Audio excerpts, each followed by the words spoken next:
Hey guys, Leon Sylvester here, and today in this video we are going to be looking at 4 things that nobody, and pretty much like I've never seen anybody talk about some of this stuff.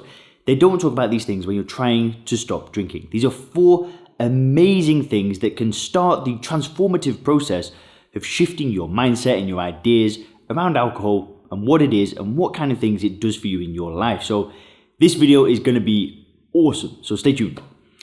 So hey guys, my name is Leon Sylvester. For those of you that are new to the channel, I make videos all about how to stop drinking alcohol and live your best life without it. I'm 27 and I live in Chiang Mai in Thailand. And you know, when I tried to stop drinking, I tried everything. I tried AA, I tried Willpower, I tried all these things. And basically I'm going to share my approach that got me to stop drinking in this video for you. So you can kind of get a better understanding, because I didn't use Willpower. I didn't go to meetings. I didn't do any of the stuff that most people think that you should do to stop drinking. Yet I had a massive drinking problem. Like I was just a clown when I drank. I just couldn't stop. But it wasn't like I drank every day. It wasn't like you'd see me wake up in the morning with a bottle of whiskey and start drinking at 10 a.m. I would never do that actually. But drinking was causing me problems and I couldn't stop. This was the problem. Like every time I thought about stopping, I was afraid. I felt this huge overwhelming sense of fear, and I don't know, I just couldn't stop. But I'm going to share the approach that I took that worked for me in this video. And I think that if you're currently on, trying to figure things out for yourself, or you're kind of going through the same path or the same journey that I went through, I think this video is going to really, really help you. So let's get into it. Let's get into the first one right now. So the first thing that we're going to look at is you are not an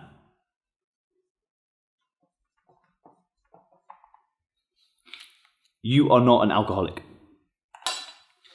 So basically, the very first time that I tried to stop drinking, I went to AA. And when you go to AA, you are made to say whether or not you're an alcoholic. Well, you're not made to say it. They phrase it in a very specific way. But basically, if you go there and you want to stay there, you've got to make a decision if you're an alcoholic. And obviously, if you're an alcoholic, then you kind of belong to the tribe. So I went there, and at first, I just went along with it because I didn't know any different. And I truly believe that, yeah, maybe I'm an alcoholic. Maybe that's why I drink too much, because there's something wrong with me. Maybe there is something wrong with my personality. Maybe I have a genetic problem, or maybe I have an addictive personality. And this is the thing, this is not actually true. Okay, so no medical professional will actually call you an alcoholic. They'll never say that you're an alcoholic, because it's not actually a medical definition. The correct term is alcohol use disorder. But you don't get told about that when you start trying to figure out if you're an alcoholic or not. And I knew that I didn't wake up in the morning and start drinking whiskey like I just said. I had a drinking problem. But I could relate to what a lot of these people were saying. They were saying things like, oh, alcohol causes you problems, blah, blah, blah. And I was just starting to think like, maybe there is something here. Maybe they're onto something, and, maybe they're right. And I went along with it and whatever, but, I didn't enjoy it. I didn't feel good about myself. I didn't feel good about my decision. I felt deprived. I felt like I was still missing out. And that led me to relapse. And what I kind of learned through studying alcohol and trying to understand my problem at its core is that I wasn't an alcoholic. There was never anything wrong with me. Because as soon as I got rid of the alcohol, everything got better.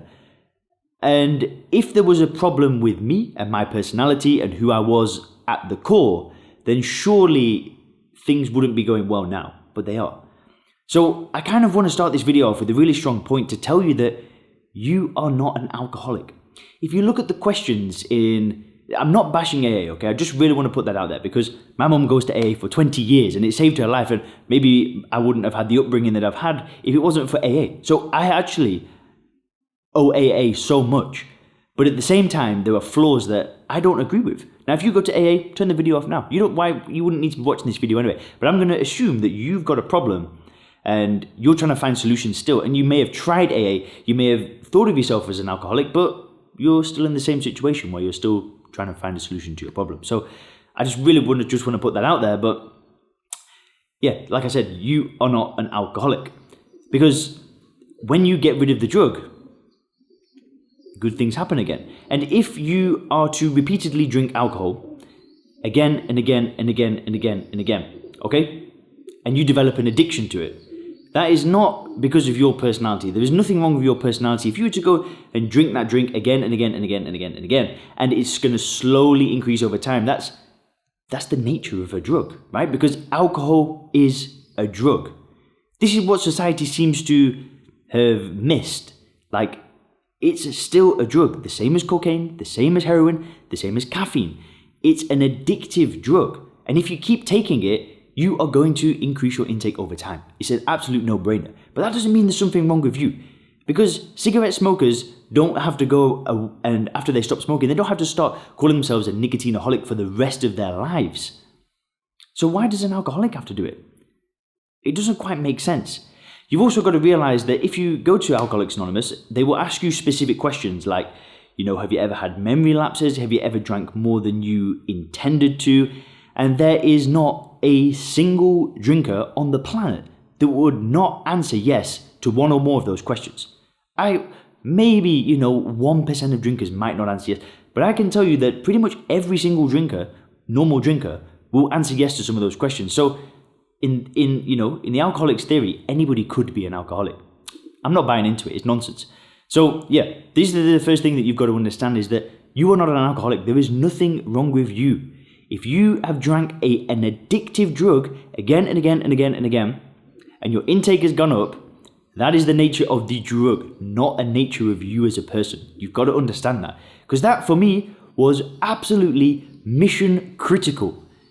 If I knew that there was nothing wrong with me, I could get rid of the drug and I could get on with my life. And that is the critical key to stopping drinking, is getting rid of the drug, realizing that there's nothing wrong with you, realizing that alcohol was probably the only thing holding you back in the first place. So as soon as you've got rid of that, you can go towards a better life. You don't need to sit in meetings. You don't need to make yourself feel guilty. And I didn't do any of it. And this was the approach that worked for me. This was the only approach that worked for me. So let's get into the next one. So why do people find quitting drinking difficult? It's because of this.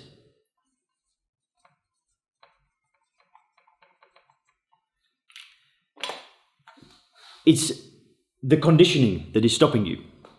Now, I'm sorry about my handwriting, okay? I've got really bad handwriting. I write like a child, but it's all good. What matters is that we understand this point. Conditioning is stopping you. So, what has happened since birth is that we have been conditioned to think that alcohol gives us something, right? We've been told again and again and again that we get something from drinking alcohol.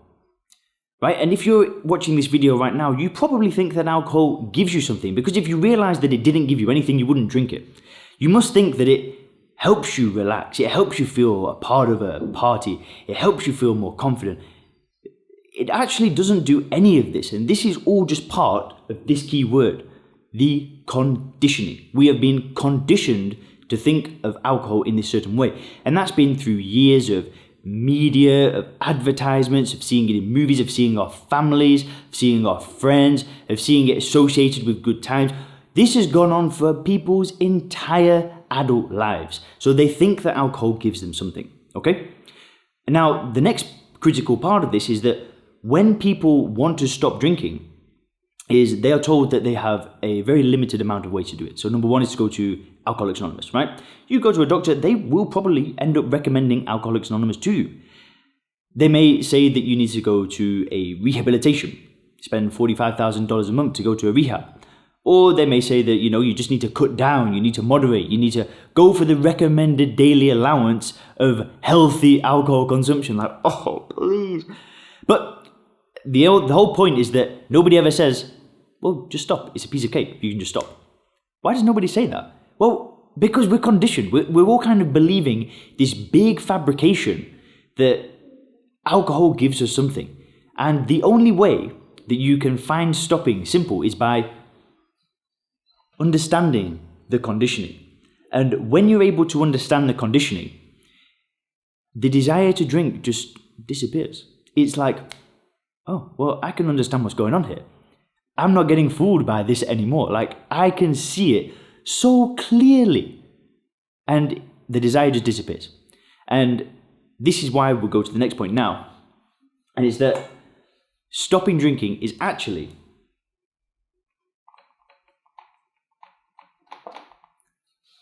Simple. Nobody's probably ever said that to you. I am not exaggerating when I say that stopping drinking is simple. Stopping drinking was the easiest thing that I've ever done. It was just like a walk in the park. I just went like this. Drinker, non-drinker, finished, done. But it was because I understood these things. I'm not an alcoholic. Okay, there's nothing wrong with me. I get rid of the drug, my life goes good. I understood that there was conditioning. There was years of conditioning at play. And I understood alcohol for what it was. And that's when stopping drinking was simple. And I'm seriously not exaggerating it. Those of you that are regular viewers of the channel, you know my story. I had tried to stop drinking with willpower. I hit rock bottom. I failed. Let me start again. So I tried to stop drinking with willpower. I built a good life without alcohol, proving again that there was nothing wrong with me. But the willpower one day did run out, and the little voice in my head, it got the better of me. I ended up drinking, which led into a spiral of destruction.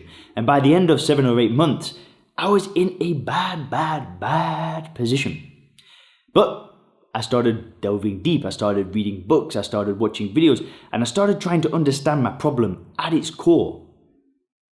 And that's when I realized that alcohol gives me nothing. Like, not even a little thing. And if I can remove alcohol, the life of my dreams awaits me. And I am not just saying this. I got rid of alcohol, and all the things that I wanted to do in my life, I wanted to move to Thailand, I wanted to get work online, I wanted to have a location-independent work where I could go anywhere in the world and make money. And I wanted to do all these great things, and it happened when I got rid of alcohol, because it was the one thing stopping me. But it wasn't difficult. It was simple. It was enjoyable. It was effortless. I actually made a video. It's going to be quite similar to this one, where I actually talk about these steps. I'll link it to you in the description. It was like a 30-minute video where I talk about how I made stopping drinking effortless and enjoyable. But it really is simple, and that's when we're going to go into the next point. I've not given enough space for my handwriting, but I'll give it a go. In fact, no, we'll just go FP. And this is the approach that you need to take, right? The approach of feeling deprived and feeling like you're missing out, or sitting in meetings and calling yourself an alcoholic for the next 30 years, 40 years, 50 years, 60 years of your life. That's not the right approach. That didn't work for me anyway. Maybe it works for some of you guys. Great, get on with it, like whatever. But it didn't work for me. And that's what I'm trying to share my experience on this channel. I'm trying to share things because I tried things that didn't work. And that's kind of the idea of this channel. But you got to take a first principles approach. So what's a first principles approach? Well, it's a thing that has been around for thousands of years, okay? Philosophers have spoken about it. I think Aristotle was the first person to ever speak about first principles thinking. And what it involves is you can do this with any problem at all. So you have a component problem, right? So let's say your problem is, we're talking about alcohol. So I'm getting a bit lost. So let's say your problem is drinking alcohol. Now what you do is, most people, they do something called reasoning by analogy. And this is where people do pretty much mental shortcuts to come up with conclusions about problems. So for example, people want to stop drinking. Immediately, they will look around to society, they'll look at health professionals, they'll look at friends, they'll take a really quick look at the options available to them, and they'll realize quitting drinking is difficult. They'll realize quitting drinking means that I'm actually giving something up, and they'll come up with these conclusions very, very, very quickly. And this is called reasoning by analogy. Now, I actually made a post on this talking about how Elon Musk can help us with alcohol addiction, and I will make a bit of a longer video on this in the future. But just to quickly summarize, Elon Musk actually popularized this in an interview talking about creating SpaceX, and how he found out that building a rocket costs like $60 million, but he could build a rocket for a fraction of the price if he bought the component parts and put them together himself. So this is a great example of first principles thinking. So you have your problem, then if you reason by analogy, the rocket would cost $60 million. So instead what he did is he broke this apart, and he looked at all the component parts, and he realized, okay, this would cost this would cost this, I'd have to hire this staff, I'd have to hire this staff. Now I've got a new conclusion. I've got a rocket for $10 million. So this is a way that you can break down any difficult problem. And it's the exact approach that I took to stopping drinking. So what I did is I at first reasoned by analogy. I was in this position where I wanted to stop drinking. I realized, okay, here's my options. It's AA, it's willpower, and it's going to be very difficult. But the way that I actually stopped and found it enjoyable and effortless, and the way that you can stop as well, is through taking a first principles approach. And that means breaking down all of these lies, all of this conditioning that you have been conditioned to believe. So you break down things like enjoying the taste of alcohol, having it as a social lubricant, making it give you, more charisma, more confidence. All of these things that you think alcohol gives you, you've got to break them down one by one. And when you're able to do that, you will come up with a totally new conclusion. Now, I can't exactly do that work for you, okay? I can't make you see what I see now. You've got to go through the work of looking at each of the component parts. And what are your options to do that? Well, you can read books, you can take programs, you can hire coaches, you can do all these things to break down the parts. And once you're able to do that, it's like a light bulb goes off in your head. It's freaking crazy. It's like, boom, oh my God, now I can see it for what it really is. And like I say, so you take the first principles approach. You realize that stopping drinking is simple. You realize that it was the conditioning stopping you, and you realize that you're not an alcoholic. Now, that first one is the big one, because if you're not an alcoholic, once you've got rid of alcohol, you can start achieving the things that you want to achieve with your life. So you can start focusing on your family. You can start focusing on your health, your fitness. You can start focusing on a business or a new career or new travel. You can do all the things because you don't need to sit around in a meeting when you take this approach. You don't need to sit around and think, you don't wait for a magical moment. You take a first principles approach, you see it clearly for what it is, and you go towards that better life for yourself. So guys, that's it for this video. If you liked it, please do subscribe, please leave a comment, and if you liked it, also share it with a friend. I'll see you guys in the next video.